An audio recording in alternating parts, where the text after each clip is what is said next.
Hola, me llamo Emma, tengo 12 años y hoy recomendaré el libro de Bajo la misma estrella. El libro va sobre una niña que tiene cáncer y va a una clase de apoyo y entonces conoce a uno que ya se ha curado de una pierna porque tenía cáncer, pero ahora tiene una especie de pierna robot.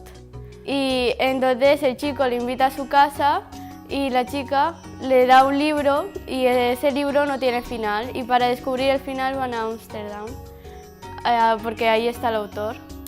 Lo que más me ha gustado de este libro es que no tiene un final feliz como todos o que es un poco peculiar y que expresa más bien la realidad, no como otros libros que parece que siempre hay final feliz.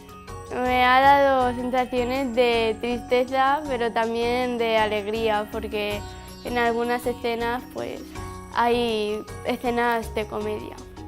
Este libro lo recomendaría a gente de más de 11 o 12 años, porque no creo que sea para muy pequeños.